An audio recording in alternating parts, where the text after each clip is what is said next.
வணக்கம், வந்தனம், நமஸ்தே, நமஸ்கார். தடம் மாறாமல் தொடர்ந்து ஒலித்துக் கொண்டிருக்கும் அமுதமலை இணையதள வானொலியில் இலங்கையின் இன்பப்பட்டறையில் இணைந்திருக்கின்றோம். வாழ்வின் உண்மையான சந்தோஷம் எதன் மூலம் நமக்கு கிடைக்கின்றதென்றால் அது நாம் மற்றவர்களை சந்தோஷப்படுத்துவதன் மூலமே ஆகும். அதனால் ஒரு வாசகம் ஒன்று உள்ளது: கொடுப்பதென்றால் பெற்றுக்கொள்வதென்று அர்த்தம். ஆகவே நாம் கவனமாயிருக்க வேண்டிய விடயம் நாம் எவருக்கும் துன்பம் கொடுத்து விடக்கூடாது என்பதுதான். அதனால்தான் நாம் மற்றவர்களுக்கு சந்தோஷத்தை கொடுக்க வேண்டும் என்பதை வலியுறுத்தி நிற்கின்றோம். ஒருவருடைய இக்கட்டான சூழ்நிலையில் அவருடன் ஆறுதலான வார்த்தையை பேசுவது, உதவி தேவைப்படும் நபர்களுக்கு முடிந்தளவு உதவியை வழங்குவது, மற்றவர்களோடு எப்போதும் சாதகமான எண்ணங்களை உருவாக்கக்கூடியவாறு எமது பழக்க வழக்கங்களை ஏற்படுத்திக் கொள்வது போன்ற பல விடயங்கள் இன்னும் சொல்லிக்கொண்டே போகலாம். பணிவாக இருந்து மற்றவர்களுக்கு சந்தோஷத்தை கொடுத்து கொண்டே இருப்போம். தொடர்ந்து இணைந்திருங்கள். உங்களோடு பேசிக்கொண்டிருக்கும் நான் இலங்கையிலிருந்து யோகி ராஜ். இது அமுதமலை இணையதள வானொலியில் இலங்கையின் இன்பப்பட்டறை. அடுத்ததாக நாம பார்க்க போற பதிவு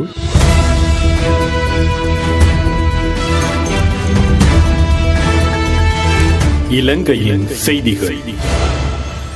இன்றைய இலங்கையின் செய்திகளாக, இலங்கையில் அடுத்த சில நாட்களில் வடக்கு, வடமத்திய மற்றும் கிழக்கு மாகாணங்களில் மாத்தளை மற்றும் கண்டி மாவட்டங்களிலும் மழை நிலைமை அதிகரிக்கும் என எதிர்பார்க்கப்படுவதாக வளிமண்டலவியல் திணைக்களம் எதிர்வு கூறியுள்ளது. அதோடு அதிகரிக்கும் இன்ஃப்ளூவன்சா தொற்று காரணமாக காய்ச்சல், இருமல், சளி போன்ற நோய் அறிகுறிகள் காணப்பட்டால் பொதுமக்கள் விழிப்புடன் செயற்பட வேண்டும் எனவும் மருத்துவ உதவியை உடன் நாடுமாறும் சுகாதார நிபுணர்கள் பொதுமக்களை வலியுறுத்தியுள்ளனர். அத்தோடு நாட்டில் மதிப்பிற்கு ஜனாதிபதி அவர்களால் அமுல்படுத்தப்பட்டிருக்கும் கிளீன் ஸ்ரீலங்கா என்ற திட்டத்தின் முதல் கட்டமாக முச்சக்கர வண்டிகள் மற்றும் பேருந்துகளில் பொருத்தப்படும் அலங்கார பொருட்கள், அத்தோடு அதிக சத்தத்தை ஏற்படுத்தக்கூடிய பாடல்கள் இசைப்பது, குறிப்பாக அதிக சத்தமுடைய இசை கொம்புகள் பயன்படுத்துவது போன்றவை உடனடியாக தடை செய்யப்பட்டுள்ளது. இது பொதுமக்களுக்கு நல்ல விடயமாக இருந்தாலும் அலங்கார பொருட்கள் சம்பந்தமான விற்பனையாளர்களுக்கு பெரும் வீழ்ச்சியாகவே உள்ளது. அத்தோடு தொலைத்தொடர்பு ஒழுங்குமுறை ஆணைக்குழுவில்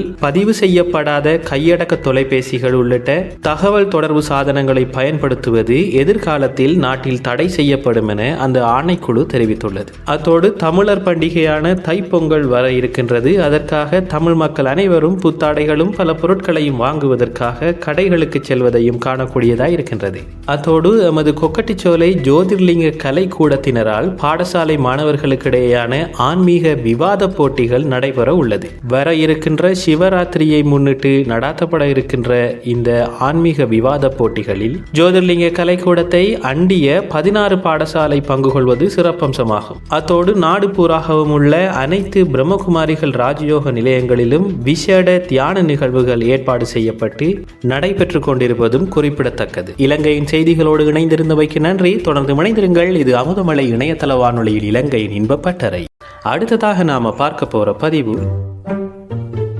என்ன பிரச்சனை. என்ன பிரச்சனை? என்னதான் பிரச்சனை? என்ன பிரச்சனையா? பிரச்சனை என்னையா? எல்லாம் பிரச்சனை தான். என்ன பிரச்சனை பகுதியில் இன்று பார்க்க போவது, நான் அடிக்கடி சந்திக்கின்ற ஒரு சிறுவன் என்னிடம் இந்த கேள்வியை அடிக்கடி கேட்டுக்கொண்டே இருப்பார்.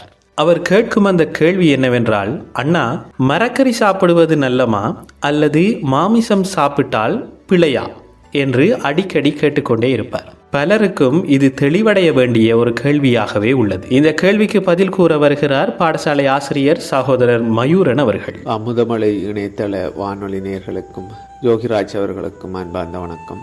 இன்றைய கேள்வியை பார்க்கும்போது, உணவு நமது வாழ்வில் இன்றியமையாத ஒன்று. உணவு நமது உடலுக்கு சக்தியை வழங்குகின்ற அதே நேரம் இந்த உணவு அனைத்து ஊட்டச்சத்துகளும் அனைத்து விதமான உடலுக்கு தேவையானவற்றை வழங்கக்கூடிய வகையில் அந்த உணவை நாங்கள் அமைத்து கொள்ள வேண்டிய அதே நேரம் இந்த உணவு நமது உடல் ஆரோக்கியத்துக்கு மட்டுமன்றி உள ஆரோக்கியத்திலும் செல்வாக்கு செலுத்துகின்றது என்பதை நாங்கள் மறந்துவிடவும் முடியாது. எனவே நாங்கள் சில நேரங்களில் நாங்கள் சுவைக்காக உணவுகளை எடுத்துக்கொள்கின்றோம். சில நேரங்களில் உடல் ஆரோக்கியத்திற்கு ஏற்ற வகையில் அவரவர் வாழ்க்கை முறைக்கு ஏற்ப அவரவர்கள் செய்கின்ற தொழிலுக்கு ஏற்ப தங்களது உணவு முறைகளும் உணவு வகைகளும் மாறுபடுகின்றன. சுவைக்காக உணவை உட்கொள்ளுதலை தாண்டி நாங்கள் சில நேரங்களில் ஆரோக்கியத்திற்காகவும் சில உணவுகளை சேர்த்து கொள்ள வேண்டியும் சில உணவுகளை தவிர்த்து கொள்ள வேண்டியும் ஏற்படுவதை காணுகின்றோம். சில நேரங்களில் கசப்பான உணவுகள் அநேகமானவர்களுக்கு பிடிப்பதில்லை. அது சுவையாக இல்லாத போதும் கூட உடல் ஆரோக்கியம் என்ற வகையிலே நாங்கள் அதையும் சேர்த்து கொள்ள வேண்டிய ஒரு கட்டாய நிர்பந்தத்திற்கு உள்ளாகின்ற நிலையும் கூட ஏற்படுகின்றது. சில உணவுகள் ஆரோக்கியம் இன்மை காரணமாக சில உணவுகளை நாங்கள் விரும்பினாலும் கூட தவிர்த்து கொள்ள வேண்டிய நிலையும் கூட ஏற்படுகின்றது. உதாரணமாக சில நோய்கள் ஏற்படுகின்ற போது, சுகர் மற்றும் கொலஸ்ட்ரால் இவ்வாறான நோய்கள் ஏற்படுகின்ற போது நாங்கள் அதற்கு ஒவ்வாத உணவுகளை நமது அன்றாட வாழ்விலிருந்து முற்றாகவே நாங்கள் நிறுத்தி விடுகின்ற அளவிற்கு நாங்கள் எங்கள் உணவு பழக்கங்களை மாற்ற வேண்டிய கட்டாயத்திற்கும் உட்படுகின்றோம். இதற்கான காரணம் என்னவெனில், நாங்கள் நீண்ட காலமாக சுவையின் அடிப்படையில் மாத்திரம் ஆரோக்கியத்தை அந்தளவு கவனத்தில் கொள்ளாது சுவையின் அடிப்படையில் மாத்திரம் நாங்கள் உணவு பழக்கங்களை ஏற்படுத்தி கொள்கின்ற போது சில காலங்கள் கடந்த பின் நாங்கள் ஆரோக்கியம் இன்மையின் ஒரு அடையாளங்களை காணக்கூடியதாக அந்த உணவுகளிலிருந்து முழுமையாக நாங்கள் மாறிக்கொள்ள வேண்டிய ஒரு நிலைக்கு நாங்கள் தள்ளப்படுகின்றோம். எனவே உணவு சுவைக்காக மட்டுமன்றி ஆரோக்கியத்திற்காகவும் அது உடலில் ஏற்படுத்தக்கூடிய மாற்றங்கள் தொடர்பாகவும் நாங்கள் சிறு வயதிலிருந்தே அதை கவனத்தில் கொள்ள வேண்டும். காரணம், நாங்கள் தொடர்ச்சியாக எடுக்கின்ற உணவுகள் உடனடியாக நம்மில் மாற்றத்தை ஏற்படுத்தாவிட்டாலும் காலப்போக்கில் அதன் விளைவுகளை காட்டவே செய்கின்றது என்றே கூற வேண்டும். எனவே உணவின் ஆரோக்கியம் என்ற வகையில் நான் பார்க்கின்ற போது ஒன்று உடல் ரீதியான ஆரோக்கியம், மற்றது உள ரீதியான நமது மனோநிலையை ரீதியான ஆரோக்கியமும் உணவில் தங்கியிருப்பது என்பது நாங்கள் மறக்க முடியாத ஒரு உண்மையாக காணப்படுகிறது. உதாரணமாக ஒவ்வொரு இடங்களுக்கும் ஒவ்வொரு வகையான அதிர்வலைகள் வைப்ரேஷன் இருப்பதை நாங்கள் காணலாம். உதாரணமாக ஆலயத்தில் வழிபாட்டு தலங்களில் உள்ள ஒரு வைப்ரேஷன் அந்த வாயுமண்டலம், அதே போன்று ஒரு சிறைச்சாலையில் ஒரு துன்பப்படுகின்ற ஒரு இடத்தில் வைத்தியசாலையில் உள்ள சூழலில் உள்ள அந்த அதிர்வலைகள், அதே போன்று ஒரு விலங்கை நாங்கள் கொல்கின்ற போது அவ்வாறான இடங்களை நாங்கள் காண்கின்றோம். அந்த இடங்களில் காணப்படுகின்ற அதிர்வலைகள் இவ்வாறு ஒவ்வொரு இடத்துக்கிடம் நம்மை சுற்றியுள்ள அதிர்வலைகளும் அந்த மனோபாங்கால் உருவாகின்ற வாயுமண்டலமும் மாறுபடுகின்றது என்பது நாங்கள் தெரிந்து கொள்ள வேண்டிய ஒரு உண்மையாக இருக்கின்றது. உதாரணமாக கோயிலில் ஒரு அமைதியான அன்பான பக்தி உணர்வுடன் கூடிய அந்த சூழலும், மத்திய நான் கூறிய இந்த எதிர்மறையான இடங்களில் ஒரு பயம், பதட்டம், துன்பம், கவலை, வேதனை போன்ற எதிர்மறையான உணர்வுகளும் இந்த சூழலில் கலந்திருப்பதை எங்களால் சில நேரங்களில் உணரக்கூடியதாக இருக்கின்றது. இந்த அதிர்வலைகள் மனித ஆத்மாக்களாக எங்களது மனோபாவத்திலும் எமது எண்ண ஓட்டத்தின் எங்களது உணர்வுகளில் இருந்தே அந்த உணர்வுகளில் இருந்தே அந்த அதிர்வலைகள் அந்த சூழல் உருவாக்கப்படுகின்றது என்பதை நாங்கள் தெரிந்து கொள்ள வேண்டிய ஒரு உண்மை. இதை நான் ஏன் கூறினேன் என்று சொன்னால், நமது உணவிலும் கூட இவ்வாறான வகைகளை நாங்கள் பிரித்து கொள்ள முடியும். உதாரணத்துக்கு பாருங்கள், ஒரு வீட்டில் அம்மா அன்புடன் சமைக்கின்ற உணவுக்கும் ஒரு கடையில் வியாபார நோக்கத்தில் சமைக்கின்ற உணவிற்கும் பெரிதளவு வேறுபாட்டை நாங்கள் காணலாம். அது உடல் ஆரோக்கியத்தில் மட்டுமன்றி அது உள ஆரோக்கியத்திலும் சில மாற்றங்களை ஏற்படுத்தவே செய்கின்றன. அதே போன்று நாங்கள் பார்க்க போனால் பாருங்கள், நாங்கள் ஆலயங்களில் பிரசாதம் படைக்கின்றோம், சில நேரம் வீடுகளில் பிரசாதம் படைக்கின்றோம். இந்த பிரசாதம் என்பது கடவுளுக்கு படைக்கப்பட்ட அந்த உணவில் உயர்ந்த அந்த அதிர்வலைகள், மேன்மையான உயர்ந்த அதிர்வலைகள் அந்த உணவில் இருப்பதாக, அது ஆசிர்வதிக்கப்பட்ட அந்த உணவாக அதை நாங்கள் பிரசாதமாக பெருமளவு மரியாதை அதற்கு வழங்கி அதை நாங்கள் உள்ளெடுக்கின்றோம். அந்த உயர் அதிர்வலைகள், அந்த ஆசீர்வாதிக்கப்பட்ட அந்த உணவு எவ்வாறு அந்த உயர்ந்த வைப்ரேஷன், உயர்ந்த அந்த அதிர்வலைகளை பெற்றது என்று நாங்கள் பார்க்கின்ற போது, அது மனநிலை, நாங்கள் அதை தயாரிக்கின்ற போது நாங்கள் இறைவனுக்காக அதை படைக்கின்றோம், இறைவனுக்காக செய்கின்றோம் என்கின்ற போது தூய்மை, அன்பு, பக்தி இப்படியான நற்குணங்களின் அதிர்வலைகள் அந்த உணவோ அந்த அதிர்வலைகளை உறிஞ்சி கொள்கின்றது. அதே நேரம் நாங்கள் அதை இறைவனுக்கு படைக்கின்ற போது அது எமது உணர்வுகள், எமது அந்த மேன்மையான அந்த சக்தி வாய்ந்த அதிர்வலைகளை அந்த உணவு உறிஞ்சி கொள்கின்றது. பெற்றுக்கொள்கின்றது என்பதை நாங்கள் விஞ்ஞான ரீதியாக கூட எப்படியும் அதை நாங்கள் அணுக முடியும். இதையே நாங்கள் முன்னோர்கள் அன்னம் போல் எண்ணம் என்று கூறினார்கள். அது எவ்வாறு நமது உணவு இருக்கின்றதோ அதே போல எங்களது எண்ணமும் மனோபாவமும் பார்வை எவ்வாறு நமது கேரக்டர் நமது நடத்தை கூட நமது உணவு மாற்றிவிடக்கூடியது. எனவே நாங்கள் சமைக்கின்ற உணவு அதிர்வலைகளை பெற்றுக்கொள்கின்றது. நாங்கள் எந்த மனநிலையில் இருக்கின்றோமோ அந்த அதிர்வலைகளை அந்த உணவுகள் பெற்றுக்கொள்கின்றன. அந்த உணவுகளை நாங்கள் உட்கொள்ளுகின்ற போது அதே அதிர்வலைகள் எமது மனதிலும் அதில் ஒரு தாக்கத்தை ஏற்படுத்தி நமது மனநிலையை மாற்றக்கூடியதாக அமைகின்றது. எனவே நாங்கள் உட்கொள்கின்ற உணவு எமது மனோநிலையில் மிக அதிகமான தாக்கத்தை ஏற்படுத்துகின்றது என்றே கூற வேண்டும். எனவே உடல் ஆரோக்கியத்திற்காக நாங்கள் அனைத்து ஊட்டச்சத்துகளும் நிறைந்த உணவுகளை தெரிவு செய்கின்ற அதே நேரம் நாங்கள் மன உள ஆரோக்கியத்தை கருத்தில் கொண்டு அமைதியான நிம்மதியான அன்பான அந்த குணங்களை நாங்கள் விருத்தி செய்து கொள்வதற்கு உள ஆரோக்கியத்திலும் நாங்கள் கவனம் செலுத்த வேண்டுமெனில் நமது உணவு அவ்வாறான சாத்வீகமான முறையில் அமைந்திருப்பது மிகவும் அத்தியாவசியமான ஒன்றாகவே நான் கூறுவேன். அதாவது நமது ஒவ்வொரு வேளை உணவும் பிரசாதமாக அமைகின்ற போது நமது வாழ்க்கையே ஒரு தெய்வீகமாக மாறிவிடுகின்றது என்றே நான் கூற விரும்புகின்றேன். எனவே உணவுக்கான தெரிவு அவரவரை பொறுத்த ஒரு சுதந்திரமான விடயம். அதை நாங்கள் தெரிவு செய்கின்ற போது நான் மேலே குறிப்பிட்ட விடயங்களை நாங்கள் கருத்தில் கொண்டு அதற்கமைய நமது வாழ்வை மேன்மையானதாக மாற்றிக்கொள்வதே சிறந்த ஓர் வழிமுறையாக அமையும் என நினைக்கின்றேன். வாய்ப்பளித்த அமுதமலை இணையதள வானொலிக்கு நன்றி. அருமையான விளக்கத்தை வழங்கிய சகோதரர் மயூரன் அவர்களுக்கு எமது நன்றிகள். தொடர்ந்து இணைந்திருங்கள். இது அமுதமலை இணையதள வானொலியில் இலங்கையின் இன்பப்பட்டறை. அடுத்ததாக நாம பார்க்க போற பதிவு பட்டு கற்ற பாடம். பட்டுக்கற்ற பாடம் பகுதியில் எம்மோடு இன்று இணைந்து கொள்ள இருப்பவர் குருக்கள் மடம் பிரம்மகுமாரிகள் ராஜயோக நிலைய பொறுப்பாளர் சகோதரி சீதாலட்சுமி அவர்கள். ஓம் சாந்தி. நான் சீதாலட்சுமி. பாவாட்ட வர முந்தி நம்ம நல்லது கெட்டது எதுன்னு தெரியாமல் இருந்தோம். கூடுதலாக கோபம் வர்றது, பெரியவங்களை சின்னவங்களை மதிக்காமல் இருக்கிறது, நான் செய்தது சரி என்று நினைக்கிறது, இதெல்லாமே எனக்கு ஆன்மீகத்துக்கு வர முந்தி இருந்த விடயங்கள்.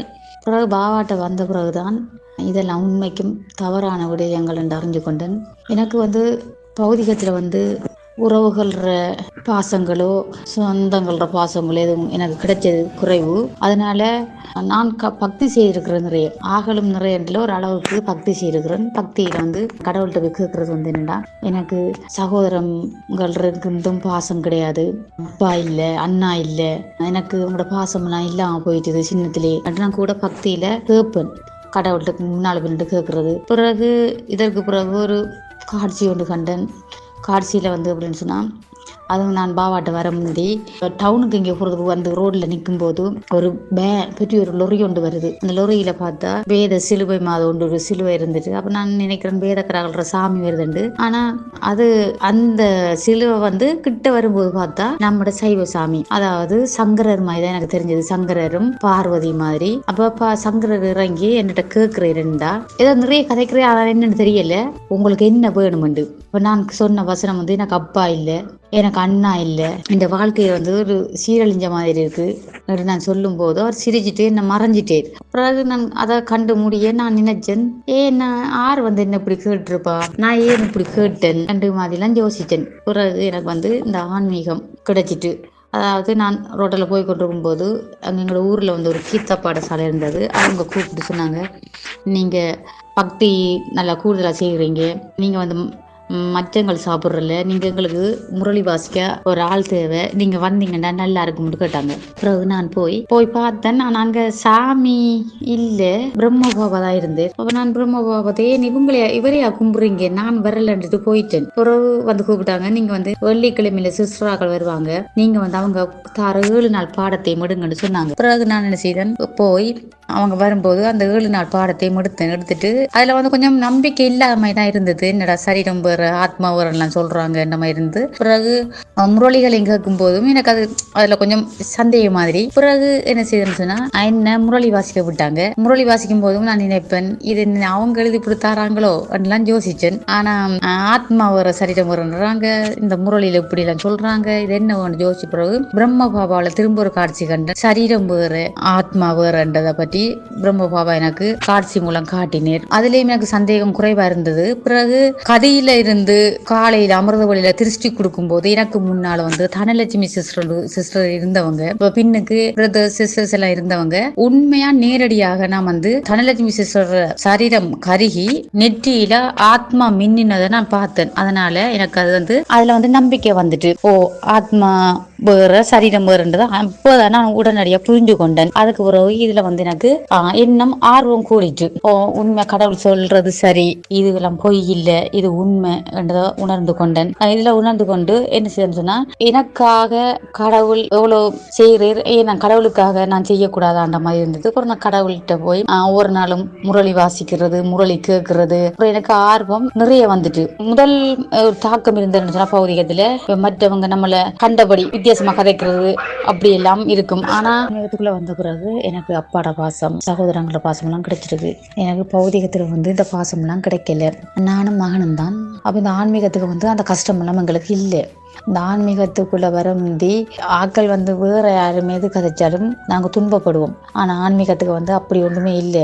பிரம்ம பாபாவோட அன்பு கிடைக்குது, தாதிமார் அன்பு கிடைக்குது, நம்மளோட ஆன்மீக குடும்பங்கள்ற அன்பு கிடைக்குது. அதனால வந்து எந்த துன்பமும் இல்லை, எந்த கவலையும் இல்லை. அப்படி கவலை வரும்போது பிரம்ம பாபாவோட படத்துக்கு முன்னால போய் நின்றாலே அந்த கவலையெல்லாம் பறந்துடும். இங்க வந்து எந்த துன்பமும் இல்லை. எனக்கு நானும் மகனும் நல்ல சந்தோஷமா இருக்கிறோம், கோபத்துல இருந்து விடுபட்டு இருக்கிறோம், பயமா இருக்கும் சில நேரம், அந்த பயத்திலிருந்து விடுபட்டிருக்கிறோம். ஓம் சாந்தி. சந்தோஷமான வாழ்வின் வழியை வெறும் ஏடுகளில் தேடுவதை விட இப்படிப்பட்ட அனுபவங்களில் தேடுவது மிகச் சிறந்ததாய் உள்ளது.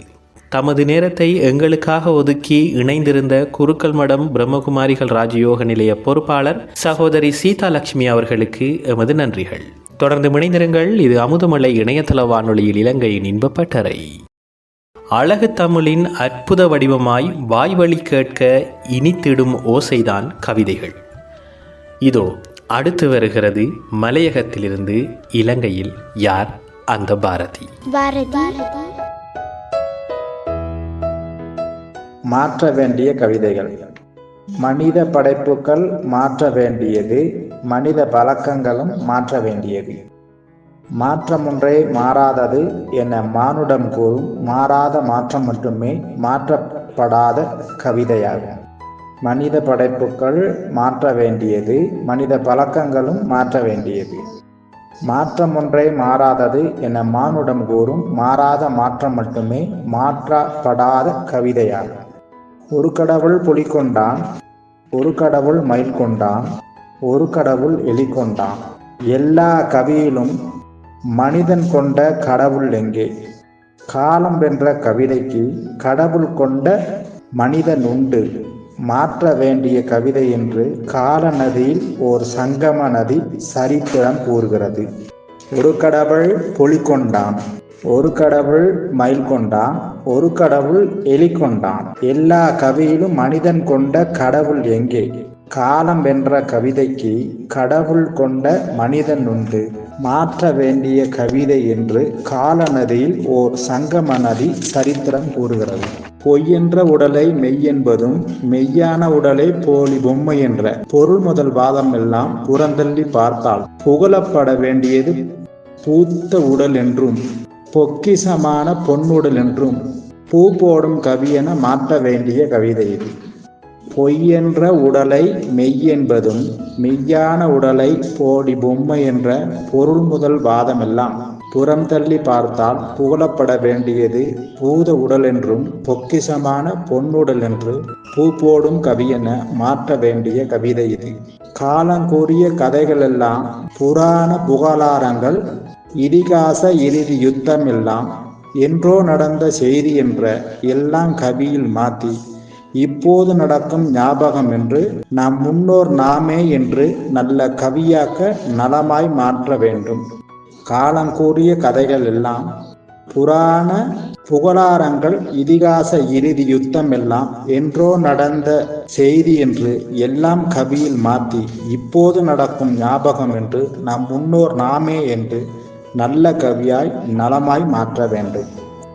அழகான மலையகத்திலிருந்து வீசிய அந்த அற்புத கவிக்கு சொந்தக்காரர் சகோதரர் திரிலோக சுந்தர் அவர்கள். தொடர்ந்து இணைந்திருங்கள். இது அமுதமலை இணையதள வானொலியில் இலங்கையின் இன்பப்பட்டறை. அடுத்ததாக நாம பார்க்க போற பதிவு முன்னோர் மொழி. இன்றைய முன்னோர் மொழியில் கோபப்படுகின்ற ஒருவரின் கடமை கோபப்படுவதே, உங்களின் கடமை அன்பை கொடுப்பதுதான். அழகான வரிகள்.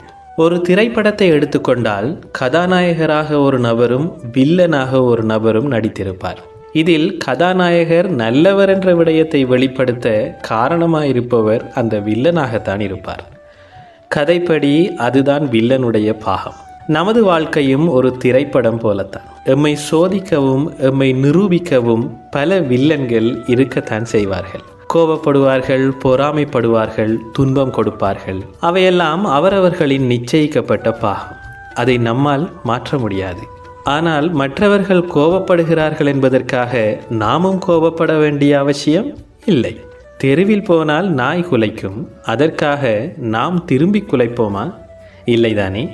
கடந்து செல்லத்தானே முற்படுவோம். அதே போல்தான் எமக்கு துன்பம் கொடுப்பவர்களையும் கடந்து செல்ல கற்றுக்கொள்ள வேண்டும். சாதாரணமாக அல்ல, அன்போடு. தொடர்ச்சியான அன்பை வழங்கும் போது யாராக இருந்தாலும் காலப்போக்கில் மனமாற்றம் அடைவார்கள். ஆகவே கோபப்படுபவர்களை பார்த்து குழப்பமடையாதீர்கள், கருணை கொள்ளுங்கள். ஏனென்றால் அடைக்கும் தாள் அன்புக்கு கிடையாது. அமுதமலை இணையதள வானொலியின் இலங்கையின் இன்பப்பட்டறை நிறைவுக்கு வருகிறது. காலம் முழுவதும் காத்திருந்தாலும் கடந்து போனவை எல்லாம் திரும்பி வரப்போவதில்லை. இனி என்ன செய்ய போகின்றோம் என்பதுதான் முக்கியம். அனைத்தையும் ஏற்றுக்கொள்ள பழகுங்கள், அவ்வளவுதான். சந்தோஷம் என்றைக்கும் நிலைத்திருக்கும். அனைவர் மனதிலும் இன்பம் பொங்கிட அனைத்து தமிழ் உறவுகளுக்கும் இலங்கை சார்பாக இனிய தைப்பொங்கல் வாழ்த்துக்கள். இவ்வளவு நேரம் உங்களோடு இணைந்திருந்து விடைபெறும் நான் இலங்கையிலிருந்து யோகிராஜ். தொடர்ந்து இணைந்திருங்கள் உறவுகளே. இது அமுதமலை, ஆனந்தத்தின் அலை.